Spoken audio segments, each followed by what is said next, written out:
Muteki et Yokoso. Salut à tous. Eh ben Léo, il n'a plus de micro. Ouais. Oh là là, mon Dieu. Si, c'est bon. Voilà, c'est ça bon. marche mieux. C'est toujours la petite surprise du samedi matin. On espère que vous allez bien pour cette nouvelle heure de son japonais. Parce que nous, ça va pas.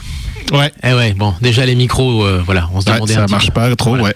Ça marche, voilà, assez aléatoirement. Mais en plus de ça, on devait recevoir en fait une chanteuse par le truchement de ce d'internet. Voilà. Le truchement d'internet. Voilà, des logiciels de communication par internet, parce que maintenant c'est des marques, tout ça. Donc bon, on devait faire un Skype avec TBK en fait, de Baka Kitsune TBK, Axel pour les intimes, chanteuse donc basée désormais au Luxembourg, chanteuse francophone, mais qui collabore assez régulièrement, même très régulièrement, avec des producteurs japonais, des producteurs indés, et alors avec qui on avait envie de parler de plein de choses, notamment de son crowdfunding pour son nouvel album qui a atteint, je crois qu'il a atteint le triple de son objectif, d'un projet également éducatif auquel elle a participé avec des classes de japonais, enfin vise pour des classes de japonais, donc un projet éducatif fait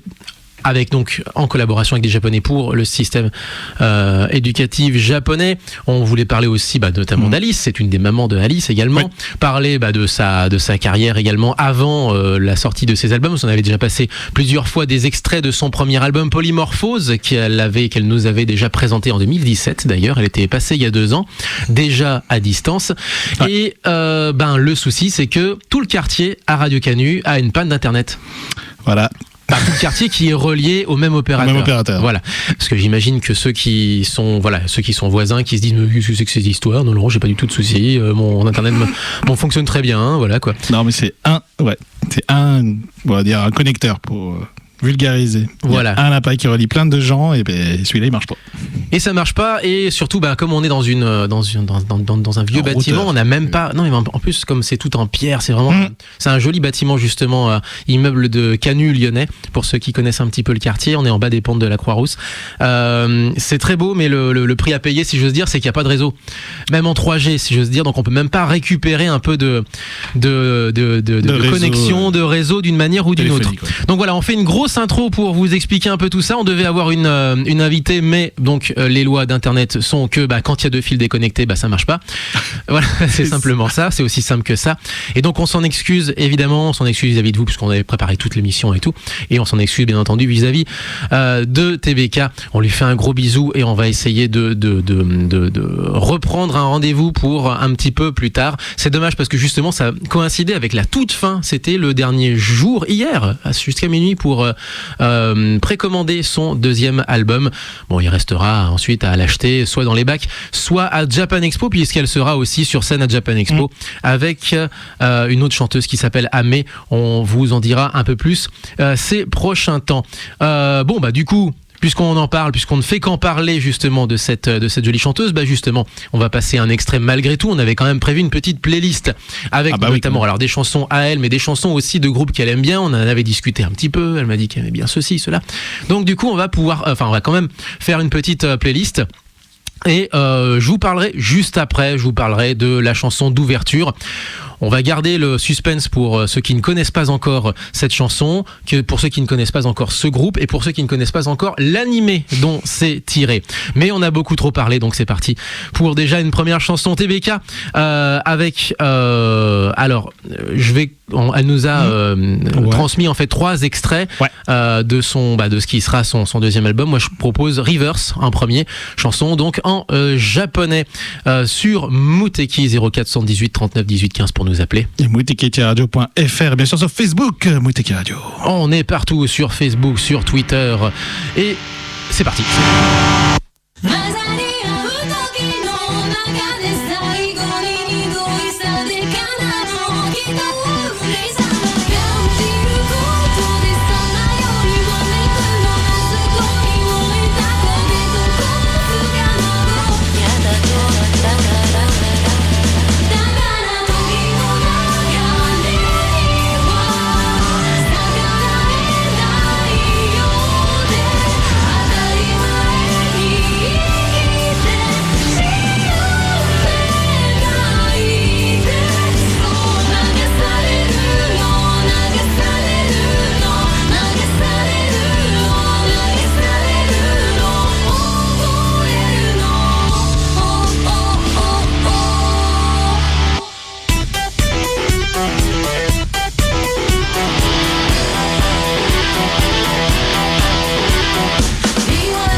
お前を倒せと轟き叫ぶ爆熱ゴッドフィンガー関智一です。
Alors je sais vraiment jamais comment prononcer ce nom pour qu'en fait on comprenne, c'est-à-dire qu'il y a un jeu de mots dans le nom de ce groupe.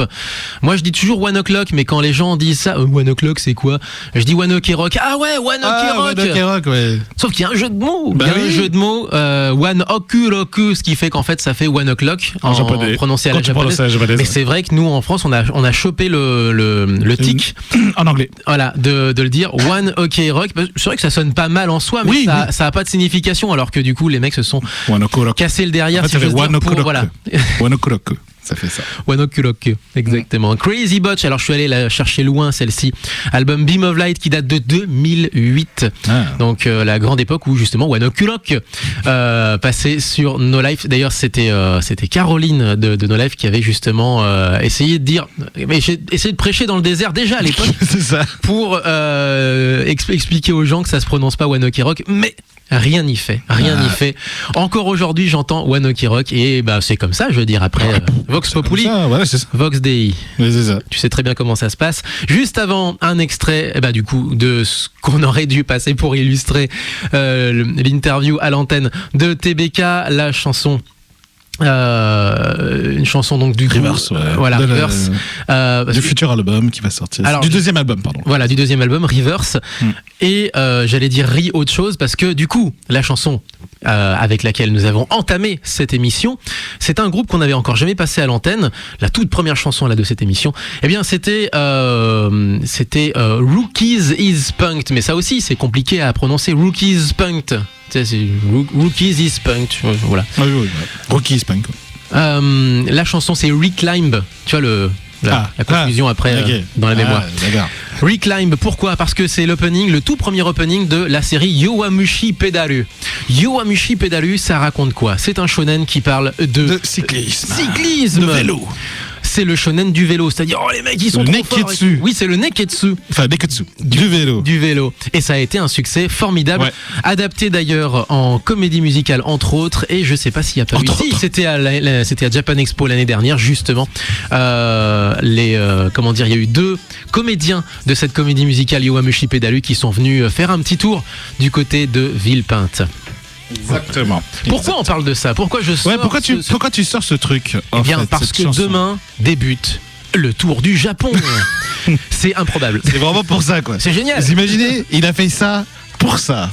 Le truc que tout le monde a envie de regarder en décalage horaire de 7 heures. C'est clair, tout le monde a envie de Alors, blague à part, les paysages vont être magnifiques. Ah bah oui.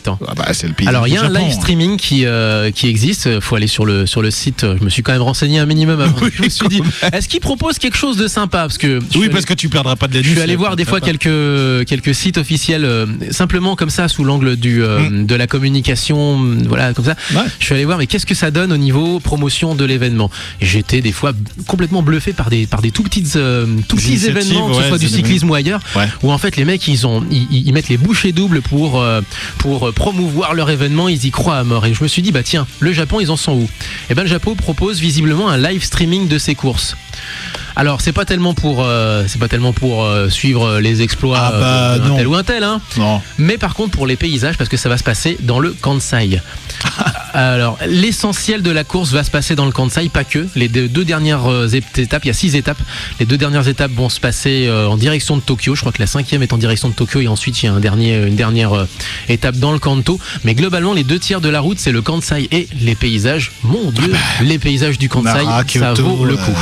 Le lac Biwa, tout ça, quoi, les amis. Voilà. Donc si vous voulez déjà voir un petit aperçu de votre, futur voyage au Japon, je ne sais pas, eh bien laissez-vous tenter. Visiblement, ça va être. Ne regardez pas la course. Non, la course après. On s'en fout. Regardez bien les paysages. Alors le Tour du Japon n'est même pas inscrit au calendrier mondial, ça fait partie de la division 2, donc c'est le calendrier continental asiatique. Donc il y a pas, c'est pour les jeunes globalement, c'est pour c'est pour révéler les jeunes talents. C'est ça, exactement. Par contre, il y a des équipes pro et dans Yowamushi Pedaru justement. Il est pas question exactement de ça parce qu'il y a des noms d'équipes, mais voilà. C'est des fausses. Mais globalement, en fait, il y a des équipes pro au Japon et ça marche. Ça marche même plutôt pas mal, quoi. Il y a du cyclisme sur piste avec des équipes de Kirin, tout ça. Ouais. Et il y a le cyclisme sur route avec des équipes, comme des clubs. Enfin, continental, de niveau continental. Voilà. C'est tout. Allez, on en a. Tu sais pour ça, on a passé le vélo pendant 5 minutes, c'est énorme. Oui, on a réussi à parler de vélo sur Muteki, tout est possible. Maintenant, en dehors du Tour de France, puisque je vous rappelle qu'il y avait un Japonais qui roulait pour une équipe française. Mais il y en a encore. Oui, il y en a encore, mais je sais pas s'il est toujours dans l'équipe. Mais non, je crois pas. Mais il y avait une époque où il roulait avec avec une équipe française, c'était On en Robcar. avait parlé, il y Direct avait Energy, voilà, et je sais plus comment il s'appelle, je suis désolé, je Alors, retrouverai le nom. Non mais je vous retrouverai le nom après. il y a Yuki Arashiro Ah bah c'est ça. et Exactement. il y a Fumiyuki Beppu, c'est les deux japonais Beppu, ces dernières exactement, années. c'était l'autre. Mais Arashiro, exactement, tu as bien retrouvé le nom. Et il était ultra populaire au Japon, hein, et ça a permis d'ailleurs au Tour de France de pouvoir exactement s'exporter au Japon. Et comme ils sont il y a eu passés beaucoup par des équipes françaises, ils sont globalement un peu francophones, quoi. Un peu. Quand ils font des débriefs comme ça sur France 2, en fait, des fois, Oui, il parlait un peu français. Parlait un petit peu français, ouais. Un petit peu. C'était pas non plus énorme. Mais ça a permis effectivement au Tour de France de rayonner au Japon grâce à Arashiro et à Beppu, bien entendu. Beppu, qui est une très jolie ville, par ailleurs. Par ailleurs, ouais. Au passage. Est-ce qu'on enchaîne sur ta sélection, mon Léo? Tu m'avais laissé le choix entre Dick Grayman et Calais Cano. Non, on va choisir un des deux. Du coup, que veux-tu? Tu veux les deux qui s'enchaînent d'ailleurs? Allez, c'est parti. Bah allez, vas-y. On va commencer par Dick Grayman alors. L'opening 2 de Nami Tamaki qui s'appelle Bright Down. On parlera un peu de Dick Grayman d'ailleurs parce que voilà, c'est une série qui pour moi est une série un peu qui malheureusement tenait toutes ses promesses au début mais qui s'est partie en vrille à un moment. Et donc on va écouter l'opening 2. C'était pourtant bien parti. On va parler de l'opening 2 Bright Down, Nami Tamaki. Nami Tamaki. Dick Grayman. Qui on est ensemble jusqu'à 10h.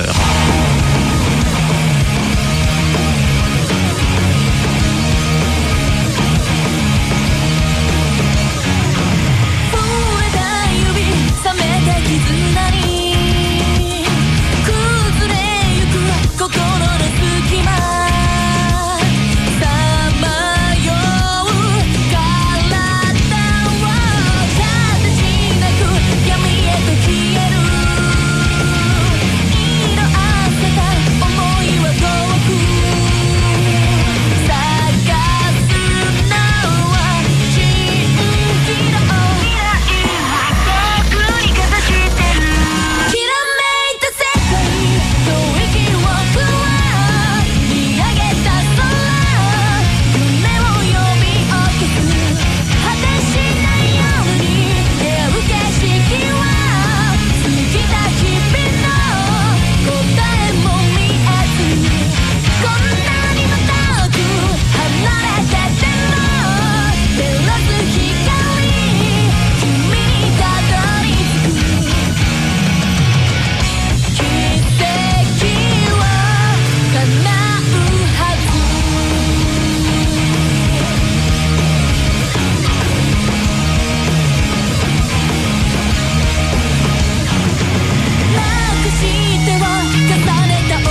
Christophe Lemoine et Éric Legrand sur Radio Canu.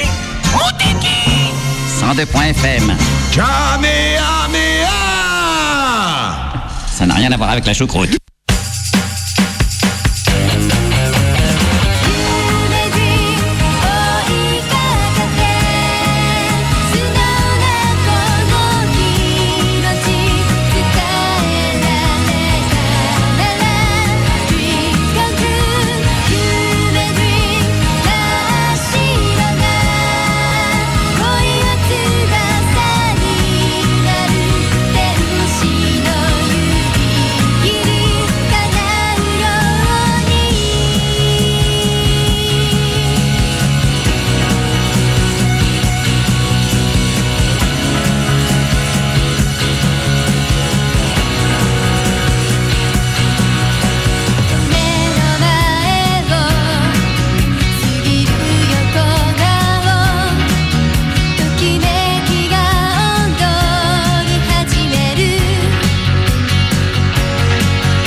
Ah ouais, ça s'arrête d'un coup, mon ami. Ah bah c'est bon, voilà.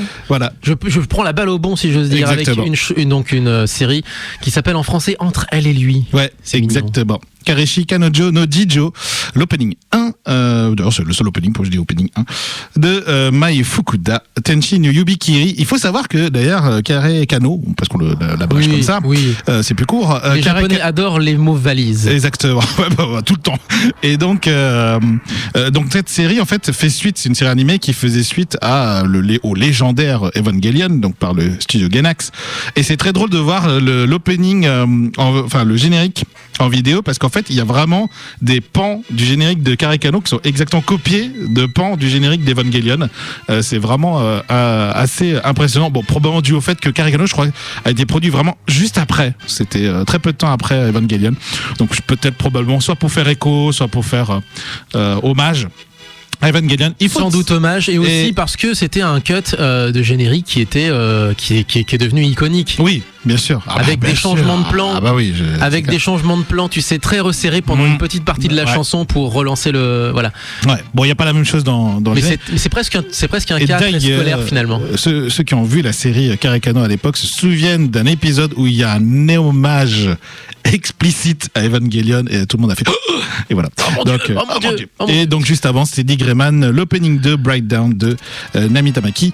Je vous l'ai dit, cette série et ce manga est malheureusement pour moi un petit gâchis, parce que c'était un des mangas très dark qui était shonen en fait, parce que là, il y avait des morts de partout, et finalement il y a eu un scénario qui est parti dans tous les sens, et finalement pour moi un peu gâché, ce qui m'a fait sortir du manga, et je n'ai plus lu la suite du manga à partir d'un moment où en fait le scénario commençait vraiment à tuer vraiment des persos sans vraiment savoir pourquoi, et donc c'est parti en vrille, donc j'ai arrêté là. Comme beaucoup de séries, Shaman King à l'époque on a été la victime. On avait déjà expliqué à l'antenne, quand ta série marche bien, les producteurs viennent te voir en disant mon coco, ça marche super bien, tu vas me faire le plaisir d'étaler un petit peu la sauce pour je crois que dans le cas de Dick Grayman c'est autre chose. C'était surtout, je crois que le mangaka était malade, il y avait une interruption de l'édition, donc c'était assez compliqué. C'est un peu l'effet syndrome Togashi, je crois, qui a eu lieu ici. Donc voilà. Ouais. Et puis oui, mais souvent en plus, lorsque le type s'est exécuté et a appliqué les conseils du producteur, généralement les gens se détournent parce que la série n'avance plus, et du coup plus de succès. Et oh mon coco, ta série elle marche plus. T'as 2 semaines pour finir. Voilà. C'est super. Ou alors t'as une grande gueule, on peut le dire ça. Oui. Ouais, c'est un peu ça. T'es un peu tu sais ce que tu veux, t'es établi et tu dis c'est comme ça et pas autrement. Et dans ce cas-là, tu t'appelles Oda, tu t'appelles Kishimoto. Ouais, c'est ça en fait. C'est le moment Toriyama, où tu peux vraiment. Ouais, il y a que ceux-là qui peuvent se permettre. Ceux qui sont au sommet de la chaîne alimentaire dans le milieu, si j'ose dire. Donc voilà pour la petite sélection animée. Mais alors du coup, est-ce que tu avais d'autres infos également? J'ai donc une news sport, mais qui a un rapport avec les animés. Et surtout qui a un rapport avec quelque chose que je m'y attendais pas du tout. J'ai vu la news hier, je l'ai posté sur mon propre mur à moi. C'est un rapport avec la JAXA. Alors la JAXA, si vous ne connaissez pas, c'est l'équivalent du CNES en Europe et de la NASA aux États-Unis. Donc c'est l'agence spatiale japonaise, la JAXA. Et hier, la JAXA a lancé un projet en rapport avec 2 choses. D'abord les Jeux Olympiques de Tokyo 2020, et surtout en rapport avec quelque chose, quand je vais vous dire le titre du projet, ça va vous parler, c'est G Satellite Go to Space. J, donc en anglais ça fait G, et le seul truc qui a un rapport avec l'espace et qui commence par un G, c'est Gundam. Donc c'est un projet conjoint entre Tokyo 2020, entre les créateurs de Gundam et les Jeux Olympiques de Tokyo 2020. Et qu'est-ce que c'est? En fait, ils vont envoyer un satellite en 2020. Ok. Ce satellite est très petit, il mesure 10 sur 10 sur 20. Ouais, c'est ça. Non, 10 cm sur 10 cm sur 30 cm. Donc, c'est un tout petit satellite.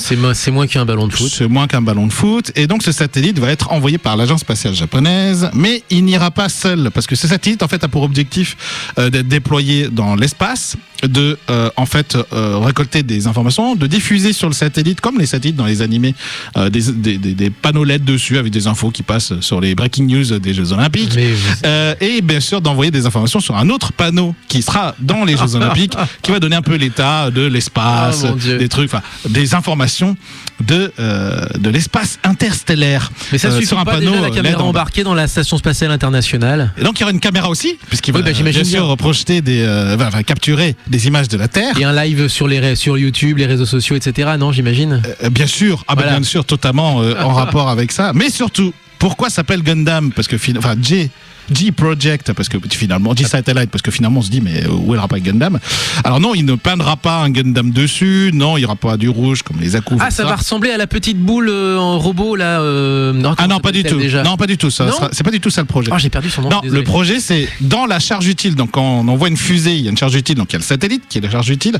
Ils vont envoyer 2 maquettes d'un Zaku et d'un Gundam et ils vont le déployer à côté du satellite, et donc on va filmer le Zaku et le Gundam flotter dans l'espace. Et c'est ça le principe. Donc tu auras un live YouTube d'une figurine. De 2 figurines. De 2 figurines, pardon. Du Zaku rouge, bien sûr. Qui vont être en apesanteur. De Char Aznable et du Gundam 078. Donc bien entendu, c'est cela qui est le principal cœur du projet, c'est de pouvoir voir vraiment un Gundam et un Zaku flotter dans l'espace, comme dans le combat final entre Amuro et Char Aznable. C'est comme énorme. Moi je trouve ça. Ouais, mais il va rien se passer. Deux. Non, ils vont flotter dans l'espace. Ils vont se flotter, qui vont se rentrer dedans de temps en temps parce que la pesanteur va faire que. Peut-être. Et encore, on n'est pas sûr.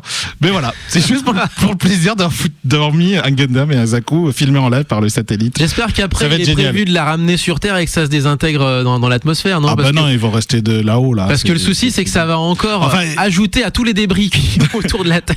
Bon, après 10 x 10 x 30, ça va, 10 cm. Et puis là, c'est des figurines taille, c'est des petites figurines qui doivent rentrer dans la charge utile, donc ça va pas être. Détrompe-toi, c'est un autre débat, mais tu sais qu'un simple boulon peut foutre en l'air une mission. Bien sûr, mais je veux dire, un de plus, un de moins. Déjà qu'on a envoyé une voiture Tesla là-haut, tu sais, on n'est plus à ça. Mais je crois qu'il a redescendu, je crois. Peut-être. Je crois qu'il l'a mis en orbite basse.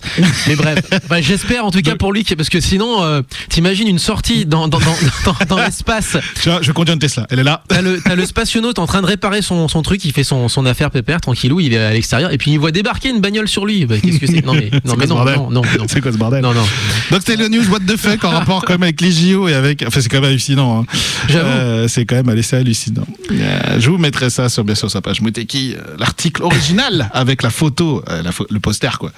Le poster Tokyo 2020 One Team Project G. J'espère bien que tu vas nous le partager. C'est assez énorme. Voilà. Ce week-end, c'est aussi le Stunfest du côté de Rennes. On fait des gros bisous à tous ceux qu'on connaît justement et qui sont fans de la culture vidéoludique en général, parce que le Stunfest, pour expliquer, c'est le grand rendez-vous multiculturel des jeux vidéo, si j'ose dire, parce qu'il va y avoir des débats, des happenings, du jeu vidéo bien entendu, je crois même de la démo, de la prog, vraiment il y a tous les aspects qui sont l'univers de l'informatique ludique en général. L'informatique ludique en général, tu as exactement mentionné les choses comme il faut. Donc nous à Muteki, on va pas forcément passer des musiques. Quoique on aurait pu passer des musiques de démo. Ouais. On l'a fait déjà. Ouais, on a passé en direct. Moi j'avais lancé. Surtout qu'il y a des démo makers japonais. Je crois. Non mais en fait j'avais lancé un émulateur de NES et j'avais lancé une démo de NES en direct à l'antenne. Bref. Il y a des démo makers japonais aussi. Sauf que je vous rappelle que cette émission elle est improvisée. C'est totalement ça. Si vous le saviez pas déjà, sachez-le. Voilà, donc on va vous proposer deux petits extraits vidéoludiques, 2 fois estampillés, on va dire un peu Nintendo, parce que c'est pour le coup c'est une série de Nintendo et une série de Capcom, mais qui a été révélée par Nintendo. Allez, on va commencer avec Zelda Link to the Past, parce que je suis un vieux de la. Je suis un vieux con. Moi j'aime bien les vieilles consoles. Voilà. Il y a le remake qui va être fait en plus. Et le remake qui va être fait. Et si vous avez aussi joué à Link Between Worlds, qui était aussi une réappropriation de cet univers-là, justement. C'est rare quand Zelda revient sur le même univers, c'est bien, effectivement. Il était très bien, d'ailleurs, ce jeu. Comme d'hab, j'ai envie de dire le château d'Hyrule. Attention, ça va commencer par une jolie petite fanfare. Mais une fanfare en chiptune, bien sûr. Allez, Zelda, c'est parti, Koji Kondo.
the music from Mega Man.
Donc le medley de Megaman montage pour être précis pour le nom de la piste. Le Video Games Live avec Tommy Tallarico elle a pas tout à fait à la baguette puisque lui il est à la guitare. Ouais, c'est ça. Mais donc ils sont deux en réalité à mener le show.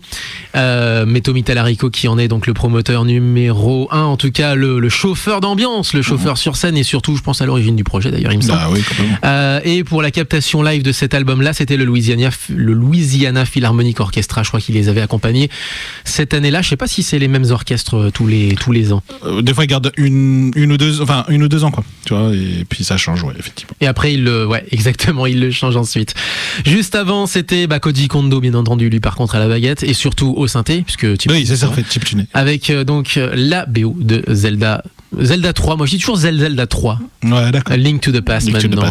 Faut plus, il y a plus de. Il y a plus d'ordre. Il y a plus d'ordre. Techniquement, Zelda 4 était le Zelda Game Boy. Alors, et puis donc ça veut dire que le Zelda N64 c'est le Zelda 5. Tu comprends pas trop. C'est ça. Après, il y a plus de numéros. Il vaut mieux.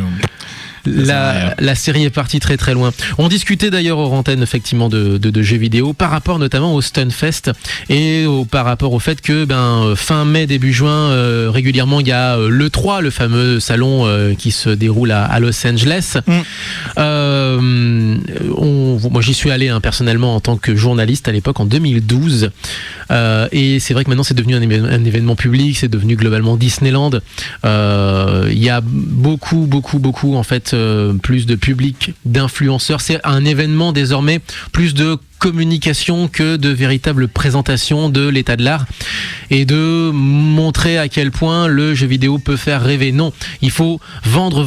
On est vraiment dans une sorte de grand magasin, un grand fourre-tout finalement, qui n'était pas encore tout à fait le cas en 2012, mais qui commençait à prendre cette forme-là. 2013, ça a été la sortie d'ailleurs de l'annonce des sorties de la PS4 et de la Xbox One. Ouais. En 2012, j'avais couvert la sortie de la Wii U à l'époque et à partir des années suivantes, déjà à partir de 2013, on a eu beaucoup plus d'influenceurs que de journalistes.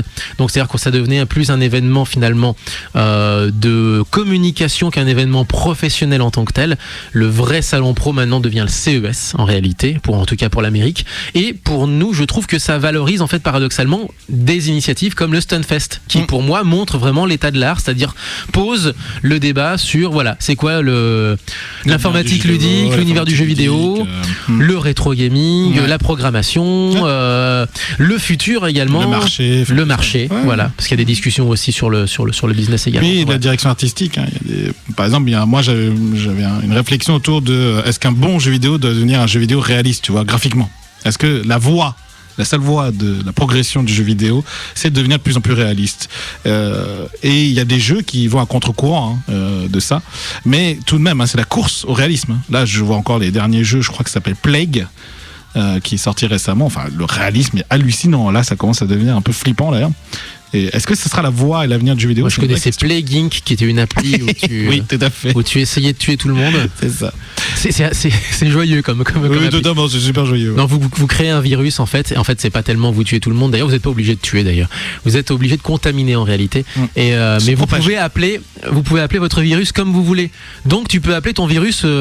Alors, je sais plus qui sur les réseaux sociaux. C'est forcément après. T'as forcément les gens qui mettent des captations de des captures d'écran de leur partie et qui disent mon virus s'appelle K-pop par exemple.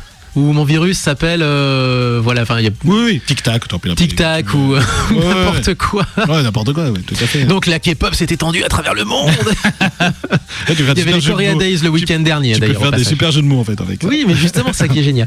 Bref, comment détourner un jeu, c'est parfait. C'est exactement ça. Donc voilà, il y a des réflexions effectivement Stunfest, de plein de débats et faire avancer tout simplement le jeu vidéo. Ou alors dans ce cas-là, marier les deux, mais faire comme le salon de l'auto à Genève par exemple. Faire des journées presse et ensuite ouvrir au public par exemple, choses comme ça, chose que ne fait plus par exemple Paris Games Week où il y a une soirée d'ouverture où quasiment tout le monde peut rentrer. Mais après derrière il faut montrer patte blanche une deuxième fois parce qu'il y a des mini soirées dans chaque box, des box, c'est des box relativement gros, mais dans chaque espace dévolu à chaque éditeur.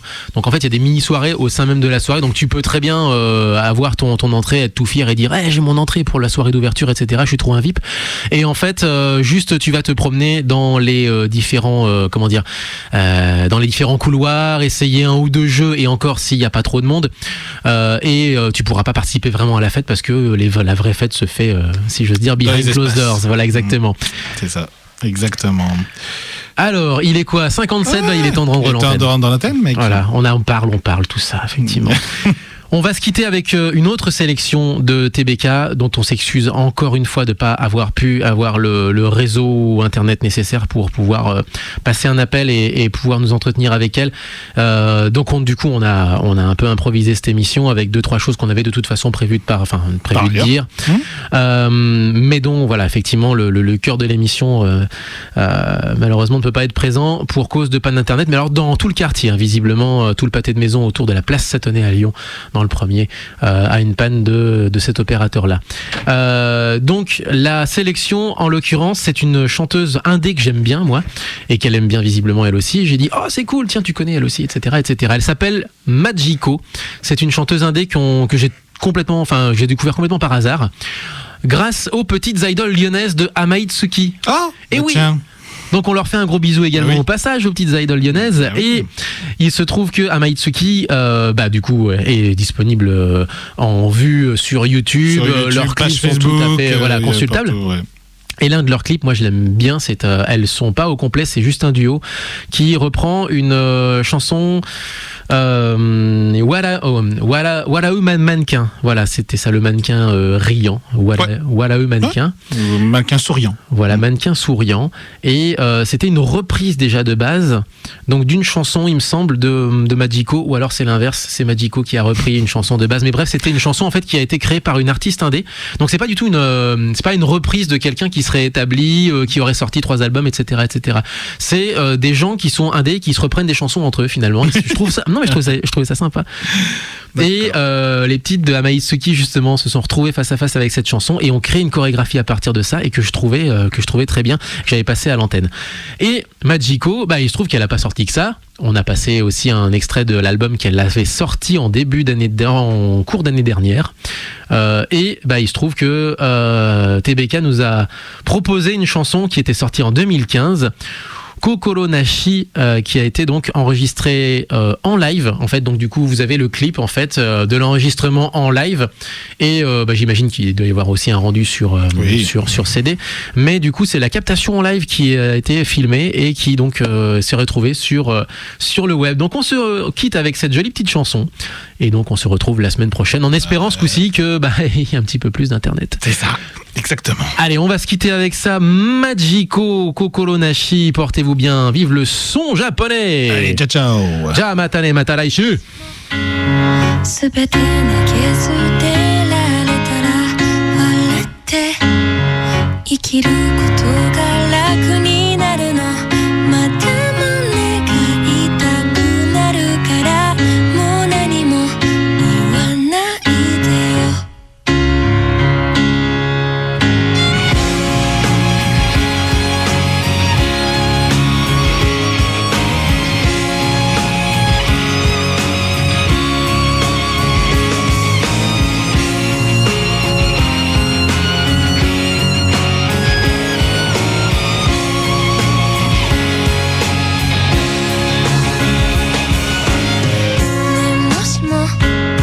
すべて忘れられたなら泣かないで生きることも楽になるのでもそんなことできないからもう何も見せないでよ君にどれだけ近づいても僕の心臓は一つだけひどいよひどいよもういっそ僕の体を壊して危険されて好きなようにしてよ叫んでもがいてまぶたを晴らしてもまだ君は僕のこと抱きしめて離さないもういいよ